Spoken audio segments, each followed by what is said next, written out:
ഹൈക്കമാൻഡിന്റെ നിർദ്ദേശപ്രകാരം തന്നെ VM സുധീരൻ തൃശ്ശൂരിൽ മത്സരിക്കാൻ സാധ്യതകളുണ്ട്. MP വിൻസെന്റിനോടൊക്കെ എത്രത്തോളം ആളുകൾക്ക് താല്പര്യമുണ്ട് എന്നുള്ള കാര്യത്തെക്കുറിച്ച് പരിശോധിക്കപ്പെടേണ്ടതാണ്. വടക്കാഞ്ചേരി നിയോജക മണ്ഡലത്തിൽ ഇപ്പോഴും ഒരു റിയൽ ഫാക്റ്റ് ആയിട്ട് നിൽക്കുന്നത് അനിൽ അക്കരെ തന്നെയാണ് എന്ന കാര്യത്തിൽ തർക്കമൊന്നും വേണ്ട. അതിൽ TN പ്രതാപനെ സംബന്ധിച്ചിട്ട് വിജയിക്കാൻ സാധ്യതയുള്ളത് ഗുരുവായൂരാണ്. രാജൻ മന്ത്രിയെ പോലെയുള്ള ഒരു ജനകീയനായ നേതാവിനെ അട്ടിമറിക്കണമെന്നുണ്ടെങ്കിൽ ഒരുപക്ഷെ VM സുധീരൻ തന്നെ അവിടെ പോയി മത്സരിച്ചാലേ സാധ്യതകളുള്ളൂ എന്നുകൂടി നമ്മൾ മനസ്സിലാക്കണം.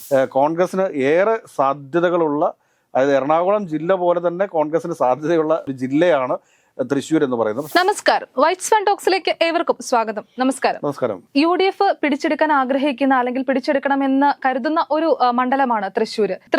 ഈ UDFന്റെ സാധ്യതകൾ എന്തൊക്കെയാണ്? തൃശ്ശൂർ എന്ന് പറഞ്ഞു കഴിഞ്ഞാൽ എറണാകുളം പോലെ തന്നെ കോൺഗ്രസിന്റെ ശക്തി കേന്ദ്രങ്ങളിൽ ഒന്നാണ് തൃശ്ശൂർ ജില്ല എന്ന് പറയുന്നത്.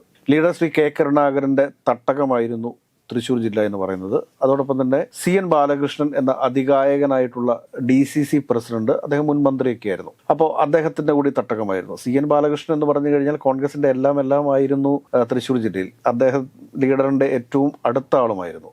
പിന്നീട് അവസാന നാളുകളിൽ എന്തൊക്കെയോ അസ്വസ്ഥതകൾ ലീഡറും CN ബാലകൃഷ്ണനും തമ്മിലുണ്ടായിരുന്നുവെങ്കിലും തൃശ്ശൂർ രാഷ്ട്രീയത്തിലെ അതിശക്തനായിട്ടുള്ള ഒരു നേതാവായിരുന്നു CN ബാലകൃഷ്ണനും.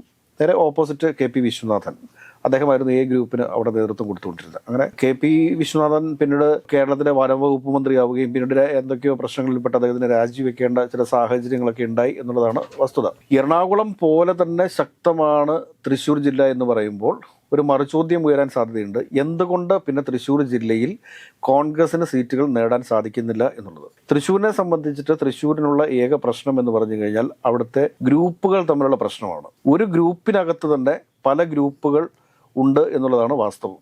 കഴിഞ്ഞ 2024 നടന്ന ലോക്സഭാ തെരഞ്ഞെടുപ്പിൽ മുരളീധരൻ, സാക്ഷാൽ മുരളീധരൻ എന്ന് തന്നെ പറയേണ്ടി വരും, അവിടെ മത്സരിച്ചിട്ട് പരാജയപ്പെട്ടു പോകുന്ന ഒരു സാഹചര്യം ഉണ്ടായിരുന്നു. അതിന് പല കാരണങ്ങൾ പറയാനുണ്ടാവും. കാരണം TN പ്രതാപൻ അവിടെ സക്സസ് ആയിട്ട് നിന്നിരുന്ന ഒരു MP ആണ്. അദ്ദേഹത്തെ അവസാന നിമിഷം മാറ്റുകയും മുരളീധരൻ വരികയും ചെയ്തപ്പോൾ ഉണ്ടായ അസ്വസ്ഥത. കാരണം TN പ്രതാപൻ എന്നൊക്കെ പറയുമ്പോഴത്തേക്ക് അവിടെ ജനസ്വീകാര്യതയുള്ള നേതാവാണ്, കടലിന്റെ മകനാണ് എന്ന് അവകാശപ്പെടുന്ന ഒരു നേതാവാണ് അദ്ദേഹം. അദ്ദേഹത്തിന്റെ ഒരു ശൈലി എന്ന് പറഞ്ഞു കഴിഞ്ഞാൽ ആരെ കണ്ടു കഴിഞ്ഞാലും ഓടിച്ചെല്ലുക, കെട്ടിപ്പിടിക്കുക, ഒരു പരിചയമില്ലാത്ത ആളുകളോട് പോലും പരിചയം നടിക്കുക, അത്രയ്ക്കൊക്കെ ആളുകളെ എങ്ങനെ കയ്യിലെടുക്കണം എന്ന് കൃത്യമായ ധാരണയുള്ള ഒരു നേതാവാണ് TN പ്രതാപൻ. അപ്പോൾ ആ TN പ്രതാപനെ പെട്ടെന്ന് മാറ്റിയപ്പോൾ അവിടുത്തെ ജനങ്ങൾക്ക് സ്വാഭാവികമായിട്ട് ഉണ്ടായിട്ടുള്ള ചില പ്രതികരണങ്ങളാണ് മുരളീധരന്റെ പരാജയത്തിന് കാരണമായത് എന്ന് പറയുമ്പോഴും TN പ്രതാപന് ചില താല്പര്യങ്ങൾ അതിനകത്ത് ഇല്ല എന്ന് നമുക്ക് നിഷേധിക്കാനായിട്ട് സാധിക്കത്തില്ല. അപ്പോൾ അതുകൊണ്ട് തന്നെ ഞാൻ പറയുന്നു, TN പ്രതാപനൊക്കെ വളരെ ശക്തിയായിട്ട് നിൽക്കുന്ന ഒരു ജില്ല കൂടിയാണ് തൃശ്ശൂർ ജില്ല എന്ന് പറയുന്നത്. ഇനി വരാൻ പോകുന്ന 2026 നിയമസഭാ തെരഞ്ഞെടുപ്പിൽ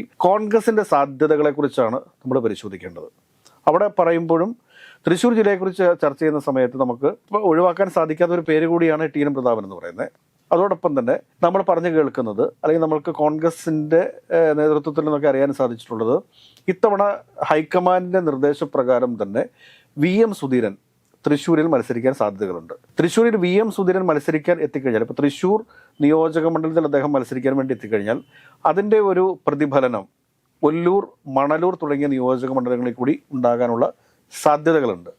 അങ്ങനെ VM സുധീരൻ മത്സരരംഗത്തേക്ക് വരികയും തൃശ്ശൂരിൽ നിന്ന് മത്സരിക്കുകയും, കാരണം VM സുധീരൻ മത്സരിക്കുക എന്നൊക്കെ പറഞ്ഞു കഴിഞ്ഞാൽ മൊത്തത്തിൽ ജില്ലയിൽ കോൺഗ്രസ് പ്രവർത്തകർക്കിടയിൽ ഒരു ആവേശമുണ്ടാകും എന്ന കാര്യത്തിൽ ആർക്കും സംശയമുള്ള കാര്യമൊന്നുമല്ല. അപ്പോൾ അങ്ങനെ വരുന്ന സമയത്ത് തൃശ്ശൂരും ഒന്നോടൊപ്പം തന്നെ ഈ പറഞ്ഞ മണലൂര്, ഒല്ലൂര് തുടങ്ങിയ നിയോജക മണ്ഡലങ്ങളിൽ കൂടി അതിൻ്റെ ഒരു പ്രതിഫലനം ഉണ്ടാകും എന്ന കാര്യത്തിൽ തർക്കം വേണ്ട. ഒല്ലൂർ എന്ന് പറഞ്ഞാൽ ഏതെങ്കിലും ഒരു ക്രിസ്ത്യൻ സ്ഥാനാർത്ഥി വരാനായിട്ടുള്ള സാധ്യതകളാണ് ഉള്ളത്. അപ്പോൾ അങ്ങനെ വരുമ്പോഴത്തേക്ക് സോയ ജോസഫിനെ പോലെയുള്ള നേതാക്കന്മാർ അവിടെ ഉണ്ട്. അതുകൂടാതെ എന്താ പറയുക, ക്രിസ്ത്യൻ നാമധാരികളായിട്ടുള്ള നേതാക്കന്മാരൊക്കെ അവിടെ ഉണ്ട്. MP വിൻസെന്റ് ഉൾപ്പെടെയുള്ള നേതാക്കന്മാരുണ്ട്. പക്ഷേ MP വിൻസെന്റിനോടൊക്കെ എത്രത്തോളം ആളുകൾക്ക് താല്പര്യമുണ്ട് എന്നുള്ള കാര്യത്തെക്കുറിച്ച് പരിശോധിക്കപ്പെടേണ്ടതാണ്. ഇനി വടക്കാഞ്ചേരിയിലേക്ക് വന്നു കഴിയുമ്പോഴത്തേക്ക്, വടക്കാഞ്ചേരി എന്നൊക്കെ പറയുന്നത് കോൺഗ്രസിന്റെ ഏറ്റവും ശക്തിയുള്ള ഒരു മണ്ഡലമാണ്. അനിൽ അക്കരെയാണ് അവസാനമായിട്ട് 2016 തെരഞ്ഞെടുപ്പിൽ അവിടെ നിന്ന് മത്സരിച്ച് വിജയിച്ചത്. 2021 അദ്ദേഹത്തിന് അവിടെ പരാജയപ്പെടേണ്ടി വന്നു. കാരണം ലൈഫ് മിഷനുമായി ബന്ധപ്പെട്ട് അദ്ദേഹം ഉയർത്തിക്കൊണ്ടുവന്ന ആരോപണങ്ങൾ, ഈ ആരോപണങ്ങളെ പൊതുജനങ്ങൾക്കിടയിൽ തെറ്റിദ്ധരിപ്പിച്ചതിന് അതുകൊണ്ട് മാത്രമാണ് അന്ന് അനിൽ അക്കരെ അവിടെ പരാജയപ്പെടാനായിട്ടുള്ള കാരണം. എനിക്ക് തോന്നുന്നു അവിടെ ഒരുപക്ഷെ വീണ്ടും അനിൽ അക്രയെ തന്നെ മത്സരിപ്പിക്കുകയോ അല്ലെങ്കിൽ അനിൽ അക്രയ്ക്ക് വളരെ വേണ്ടപ്പെട്ട ആളുകളെയോ അല്ലെങ്കിൽ കോൺഗ്രസ് വേറൊരു ആളെ അവിടെ അവതരിപ്പിച്ചു കഴിഞ്ഞാൽ, നല്ലൊരു സ്ഥാനാർത്ഥിയെ അവിടെ അവതരിപ്പിച്ചു കഴിഞ്ഞാൽ, ഒരു സ്ഥാനാർത്ഥിയെ നമ്മൾ വടക്കാഞ്ചേരിയിലേക്ക് വേണ്ടിയിട്ട് റെക്കമെൻഡ് ചെയ്തത് അവിടെ KPCC സെക്രട്ടറി ആയിട്ടുള്ള രാജേന്ദ്രൻ അരിക്കാട്ടോ അങ്ങനെയുള്ള ആളുകളൊക്കെ ഉണ്ട്. പക്ഷേ ഇവരുടെയൊക്കെ ജനസ്വീകാര്യത, ഇവരുടെ സ്വന്തം പഞ്ചായത്തുകൾ കൂടുതലുള്ള ഒരു പ്രദേശമാണ് ഈ വടക്കാഞ്ചേരി എന്ന് പറയുന്നത്. അപ്പോൾ ഈ വടക്കാഞ്ചേരിയിൽ ഏത് നേതാവിനെ അവതരിപ്പിക്കുന്നു, ആ നേതാവിന് തങ്ങളുടെ പഞ്ചായത്തിൽ എത്ര വോട്ട് ലീഡ് ചെയ്യിപ്പിക്കാനായിട്ട് സാധിക്കും എന്നതിൻ്റെ അടിസ്ഥാനത്തിലായിരിക്കും വടക്കാഞ്ചേരിയിലെ ഇതിൻ്റെ വിജയം ഇരിക്കുക. പക്ഷേ അപ്പോഴും വടക്കാഞ്ചേരി നിയോജക മണ്ഡലത്തിൽ ഇപ്പോഴും ഒരു റിയൽ ഫാക്റ്റായിട്ട് നിൽക്കുന്നത് അനിൽ അക്ര തന്നെയാണ് എന്ന കാര്യത്തിൽ തർക്കമൊന്നും വേണ്ട. തൃശ്ശൂർ നിയോജക മണ്ഡലത്തിൽ VM സുധീരൻ വരുന്നതോടുകൂടി VM സുധീരൻ ഈ മണലൂർ അതോടൊപ്പം തന്നെ ഒല്ലൂർ മണ്ഡലങ്ങളിലും കോൺഗ്രസിന് വിജയസാധ്യതകളുണ്ട്. അവിടെ കൃത്യമായിട്ട് സ്ഥാനാർത്ഥികളെ അവതരിപ്പിക്കണം. അപ്പോൾ നമുക്ക് ഉറപ്പിച്ചു പറയാൻ പറ്റുന്ന ഒരു സ്ഥലമാണ് VM സുധീരൻ്റെ വരവോടുകൂടി തൃശ്ശൂർ എന്ന് പറയുന്നത്. അതോടൊപ്പം തന്നെ TN പ്രതാപൻ, ഈ TN പ്രതാപൻ ഒരുപക്ഷെ മത്സരിക്കാൻ സാധ്യതയുള്ളത് ഒന്നെങ്കിൽ കൊടുങ്ങല്ലൂർ, അതല്ലെങ്കിൽ ഗുരുവായൂർ, മണലൂർ. അതിൽ TN പ്രതാപനെ സംബന്ധിച്ചിട്ട് വിജയിക്കാൻ സാധ്യതയുള്ളത് ഗുരുവായൂരാണ്. ഗുരുവായൂർ അദ്ദേഹം വരികയും അവിടെ മത്സരിക്കുകയും ചെയ്തു കഴിഞ്ഞാൽ അദ്ദേഹത്തിന് അവിടെ നേട്ടമുണ്ടാക്കാൻ വേണ്ടി സാധിക്കും. ഈ ആദ്യമൊക്കെ അദ്ദേഹം ഇനി മത്സരിക്കില്ല, ഇനി നിയമസഭയിലേക്ക് മത്സരിക്കില്ല എന്നൊക്കെ പറഞ്ഞിട്ടുണ്ട്. പക്ഷേ എങ്കിൽ തന്നെയും 2026 തെരഞ്ഞെടുപ്പ് എന്ന് പറയുന്നത് അത്ര പ്രാധാന്യമുള്ള ഒരു തെരഞ്ഞെടുപ്പാണ് എന്നുള്ളത് കൊണ്ട് തന്നെ ഗുരുവായൂർ നിയോജക മണ്ഡലത്തിൽ നിന്നും TN പ്രതാപൻ മത്സരിക്കാനുള്ള സാധ്യതയുണ്ട്. ഒരു കാര്യം ഉറപ്പാണ്, TN പ്രതാപൻ എവിടെ നിന്ന് മത്സരിച്ചാലും ഇപ്പോൾ കോൺഗ്രസിനകത്ത് എന്തെല്ലാം പ്രശ്നങ്ങളുണ്ട്, അദ്ദേഹത്തിന് എതിർപ്പുണ്ട് എന്ന് പറഞ്ഞു കഴിഞ്ഞാലും ഇടതുപക്ഷ ജനാധിപത്യ മുന്നണിയിൽ നിന്നും അതോടൊപ്പം തന്നെ BJPയിൽ നിന്നും ഒക്കെ വോട്ട് ശേഖരിക്കാനുള്ള ശേഷിയുള്ള ഒരു നേതാവാണ് TN പ്രതാപൻ. അങ്ങനെ വരുമ്പോൾ TN പ്രതാപൻ ഗുരുവായൂരിൽ നിന്ന് മത്സരിച്ച് ജയിക്കാനുള്ള സാധ്യതകളെ നമ്മൾ തള്ളിക്കഴിഞ്ഞുകൂടാ. അപ്പോൾ അങ്ങനെ വരുമ്പോഴത്തേക്ക് തൃശ്ശൂർ ജില്ലയിൽ കോൺഗ്രസിന് 2 സീറ്റ് ഉറപ്പിക്കാൻ പറ്റും. അതോടൊപ്പം തന്നെ മണലൂരും ഒല്ലൂരും ഉണ്ട്. പക്ഷെ അവിടെ ഒരു കാര്യം മനസ്സിലാക്കേണ്ടതെന്ന് വെച്ച് കഴിഞ്ഞാൽ ഒല്ലൂർ രാജൻ മന്ത്രിയെ പോലെയുള്ള ഒരു ജനകീയനായ നേതാവിനെ അട്ടിമറിക്കണമെന്നുണ്ടെങ്കിൽ ഒരുപക്ഷെ VM സുധീരൻ തന്നെ അവിടെ പോയി മത്സരിച്ചാലേ സാധ്യതകളുള്ളൂ എന്നുകൂടി നമ്മൾ മനസ്സിലാക്കണം. അങ്ങനത്തെ ഒരു പ്രശ്നവും അവിടെ നിലനിൽക്കുന്നുണ്ട്. കാരണം അത്രയ്ക്കും ജനകീയനായിട്ടുള്ളൊരു മന്ത്രിയാണ് ഈ രാജൻ മന്ത്രി എന്ന് പറയുന്നത്. അദ്ദേഹം എല്ലാവർക്കും അവിടെ രാജേട്ടനാണ്. അപ്പോൾ അദ്ദേഹത്തെ അട്ടിമറിക്കാൻ പറ്റുമോ എന്നുള്ളത് സംശയത്തിൻ്റെ നിഴലിൽ നിൽക്കുമ്പോഴും PM സുധീരനെ പോലെയുള്ള ഒരു നേതാവ് വരുന്നതോടുകൂടി ചില മാറ്റങ്ങൾ സൃഷ്ടിക്കാനായിട്ട് സാധിച്ചേക്കാം. എങ്കിലും നമുക്ക് ഉറപ്പിച്ചു പറയാൻ പറ്റും, തൃശ്ശൂർ മത്സരിക്കുന്നത് VM സുധീരനാണെങ്കിൽ തീർച്ചയായിട്ടും അവിടെ വിജയിക്കും അദ്ദേഹം എന്ന കാര്യത്തിൽ തർക്കം വേണ്ട. അതോടൊപ്പം തന്നെ ഗുരുവായൂർ TN പ്രതാപനാണ് മത്സരിക്കുന്നതെങ്കിൽ TN പ്രതാപന്റെ വിജയവും അവിടെ സുനിശ്ചിതമായിരിക്കും എന്ന കാര്യത്തിൽ തർക്കം വേണ്ട. മറിച്ച് വടക്കാഞ്ചേരിയിൽ കോൺഗ്രസിന് വിജയിക്കാൻ പറ്റുന്നൊരു മണ്ഡലമാണ്. കൃത്യമായൊരു സ്ഥാനാർത്ഥി നിർണയം ഉണ്ടാവണം. ആ സ്ഥാനാർത്ഥി നിർണ്ണയം കൃത്യമായിട്ട് വന്നു കഴിഞ്ഞാൽ അവിടെ നിന്ന് അനിൽ അക്രയ്ക്ക് വിജയിച്ചു പോരാൻ സാധിക്കുന്ന ഒരു മണ്ഡലം തന്നെയാണ്. മറ്റ് പല മണ്ഡലങ്ങളിലും ഇപ്പോൾ കുന്നംകുളം പോലെയുള്ള മണ്ഡലങ്ങളിൽ മത്സരിപ്പിക്കാൻ വേണ്ടിയിട്ട് സോയ ജോസഫിനെ പോലെയൊക്കെയുള്ള സ്ഥാനാർത്ഥികളുണ്ട്. ഒരുപാട് സ്ഥാനാർത്ഥികൾ അവിടെ ഉണ്ട്, ഈ തൃശ്ശൂർ ജില്ലയിൽ തന്നെ ഉണ്ട്. അപ്പോൾ അവരെ കണ്ടെത്തി കൃത്യമായ രീതിയിലൊരു പ്ലേസിംഗ് നടത്തി കഴിഞ്ഞാൽ വിജയിച്ച് കയറിപ്പോരാവുന്നേ ഉള്ളൂ. പിന്നെ ഇരിങ്ങാലക്കുട വർഷങ്ങളായിട്ട് കേരള കോൺഗ്രസ് ജോസഫ് ഗ്രൂപ്പിൻ്റെ കൈവശം ഇരിക്കുന്നതാണ്. അവിടെ തോമസ് ഉണ്ണിയാടനാണ് അവിടെ നിന്ന് സ്ഥിരമായിട്ട് കഴിഞ്ഞ 2 തെരഞ്ഞെടുപ്പിലും പരാജയപ്പെട്ടുകൊണ്ടിരിക്കുന്നത്. അതിന് മുമ്പുള്ള 2 തെരഞ്ഞെടുപ്പുകളിൽ അദ്ദേഹം 2-3 തെരഞ്ഞെടുപ്പുകളിൽ അദ്ദേഹം വിജയിക്കുകയും ഒക്കെ ചെയ്തിട്ടുണ്ട്. ഡെപ്യൂട്ടി സ്പീക്കർ ആവുകയൊക്കെ ചെയ്തിരുന്നു എനിക്ക് തോന്നുന്നു. അപ്പോൾ അദ്ദേഹത്തിന്റെ പ്രായാധിക്യമായി എങ്കിൽ തന്നെയും അദ്ദേഹം തന്നെ വീണ്ടും കേരള കോൺഗ്രസ് ജോസഫിന് വേണ്ടിയിട്ട് അവിടെ മത്സരിക്കാനായിട്ടുള്ള സാധ്യതകളുണ്ട്. കാരണം തൃശ്ശൂർ ജില്ലയിൽ തീർച്ചയായിട്ടും കേരള കോൺഗ്രസ് ജോസഫിന് ആ സീറ്റ് ഇരിങ്ങാലക്കുട വിട്ടുകൊടുക്കും. അതൊരു കാരണവശാലും കേരള കോൺഗ്രസ് ജോസഫിന്റെ കയ്യിൽ നിന്ന് എടുത്തു മാറ്റാനായിട്ടുള്ള യാതൊരുവിധ രാഷ്ട്രീയ സാഹചര്യങ്ങളും അവിടെ നിലവിലില്ല. അപ്പോൾ ഉഭയകക്ഷി ചർച്ചയുടെയൊക്കെ ഭാഗമായിട്ട് തന്നെ കേരള കോൺഗ്രസ് ജോസഫിന്റെ കൈവശം തന്നെ ആ സീറ്റ് ഇരിക്കും എന്ന കാര്യത്തിൽ നമുക്ക് ഒരു രണ്ടാമതൊന്നും ആലോചിക്കേണ്ട കാര്യമില്ല. അവിടെ തോമസ് ഉണ്ണിയാടൻ തന്നെ ആയിരിക്കും മത്സരിക്കാനായിട്ട് സാഹചര്യം ഒരുങ്ങുക.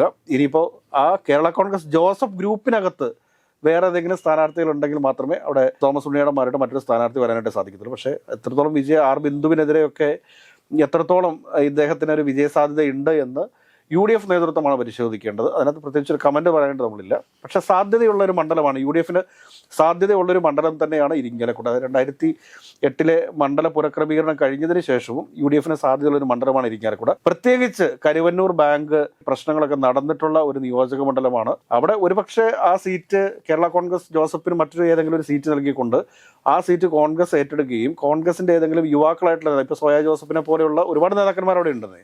അപ്പോൾ അങ്ങനെയുള്ള ഏതെങ്കിലും നേതാവിനെ പ്ലേസ് ചെയ്ത് കഴിഞ്ഞാൽ തീർച്ചയായിട്ടും ഇരിങ്ങാലക്കുട പിടിച്ചെടുക്കാൻ പറ്റുന്നതാണ്.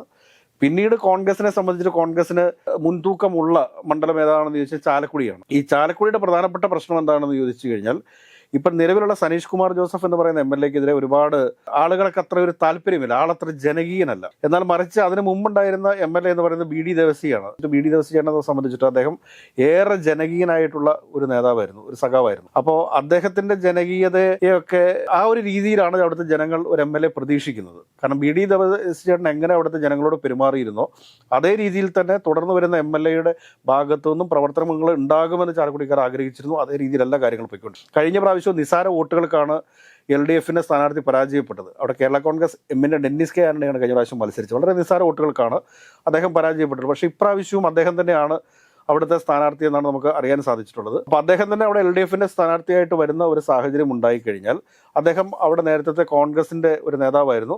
കോൺഗ്രസിൻ്റെ നേതൃത്വത്തിലുള്ള ബ്ലോക്ക് പഞ്ചായത്തിൻ്റെ പ്രസിഡന്റായിരുന്നു. അതായത് ബ്ലോക്ക് പഞ്ചായത്തിൻ്റെ പ്രസിഡന്റായിരുന്നു കോൺഗ്രസിൻ്റെ ഭാഗത്തു നിന്നും. പിന്നീട് ഇലക്ഷൻ്റെ സമയമായപ്പോഴത്തേക്കാണ് അദ്ദേഹം കോൺഗ്രസ് വിട്ട്, അദ്ദേഹത്തിന് ചാലക്കുടി സീറ്റ് നിഷേധിക്കുന്ന ഒരു സാഹചര്യം ഉണ്ടായപ്പോഴാണ് അദ്ദേഹം കോൺഗ്രസ് വിട്ട് കേരള കോൺഗ്രസ് എമ്മിലെത്തുകയും അവിടെ നിന്ന് മത്സരിക്കുകയും ചെയ്തിട്ടുള്ളത്. കേരള കോൺഗ്രസ് എമ്മിന്, അതായത് LDF-ന് അവിടെ വിജയസാധ്യതയുണ്ട്. LDF-ന് അനുകൂലമായിട്ടൊരു മണ്ഡലമാണ്. പക്ഷേ UDF മണ്ഡലമാണ്. പക്ഷേ അവിടെ LDF-ന് അനുകൂലമായിട്ടാണ് കാര്യങ്ങൾ പൊയ്ക്കൊണ്ടിരിക്കുന്നത്. സനീഷ് കുമാർ ജോസഫാണ് അടുത്ത പ്രാവശ്യം അവിടെ മത്സരിക്കുന്നതെങ്കിൽ ഒരുപക്ഷെ മത്സരം ടൈറ്റ് ആയിരിക്കും. കാരണം സാധ്യത LDF-ന് തന്നെയാണ് നമ്മൾ പറയേണ്ടി വരും.